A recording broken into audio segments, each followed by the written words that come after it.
Corduroy by Freeman. Corduroy is a bear who once lived in the toy department of a big store. Day after day, he waited with all the other animals and dolls for somebody to come along and take him home. The store was always filled with shoppers buying all sorts of things, but no one ever seemed to want a small bear in green overalls. Then one morning, a little girl stopped and looked straight into Corduroy's bright eyes. "Oh, Mommy," she said, "look, there's the very bear I've always wanted." "Not today, dear," her mother sighed. "I've spent too much time already. Besides, he doesn't look new. He's lost the button to one of his shoulder straps." Corduroy watched them sadly as they walked away. "I didn't know I'd lost a button," he said to himself. "Tonight I'll go and see if I can find it."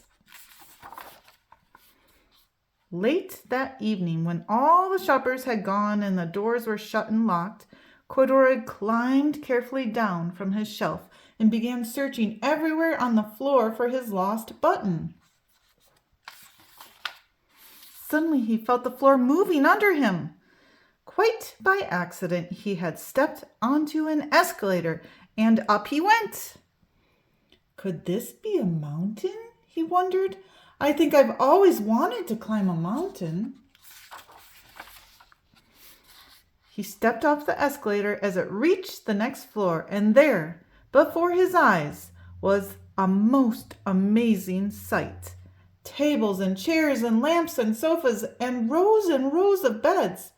"This must be a palace," Corduroy gasped. "I guess I've always wanted to live in a palace." He wandered around admiring the furniture. "This must be a bed," he said. "I've always wanted to sleep in a bed." And up he crawled onto a large, thick mattress. All at once he saw something small and round. "Why, here's my button," he cried, and he tried to pick it up. But, like all the other buttons on the mattress, it was tied down tight. He yanked and pulled with both paws until pop! Off came the button, and off the mattress Corduroy toppled, bang, into a tall floor lamp. Over it fell with a crash. Corduroy didn't know it, but there was someone else awake in the store. The night watchman was going his rounds on the floor above. When he heard the crash, he came dashing down the escalator. "Now who in the world did that?" he exclaimed. "Somebody must be hiding around here." He flashed his light under and over sofas and beds until he came to the biggest bed of all, and there he saw two fuzzy brown ears sticking up from under the cover. "Hello," he said. "How did you get upstairs?" The watchman tucked Corduroy under his arm and carried him down the escalator and set him on the shelf in the toy department with the other animals and dolls.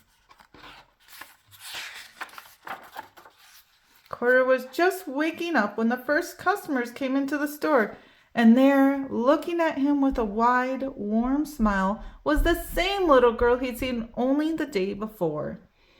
"I'm Lisa," she said, "and you're going to be my very own bear. Last night I counted what I've saved in my piggy bank, and my mother said I could bring you home." "Shall I put him in a box for you?" the saleslady asked. "Oh, no, thank you," Lisa answered, and she carried Corduroy home in her arms. She ran all the way up 4 flights of stairs into her family's apartment and straight to her own room. Corduroy blinked. There was a chair and a chest of drawers, and alongside a girl-sized bed stood a little bed just the right size for him. The room was small, nothing like that enormous palace in the department store. "This must be home," he said. "I know I've always wanted a home." Lisa sat down with Corduroy on her lap, and began to sew a button on his overalls. "I like you the way you are," she said, "but you'll be more comfortable with your shoulder strap fastened." "You must be a friend," said Corduroy. "I've always wanted a friend." "Me too," said Lisa, and gave him a big hug. The end. Be sure to check the description for a link to all the letter C books. Like and subscribe to see more. Thanks.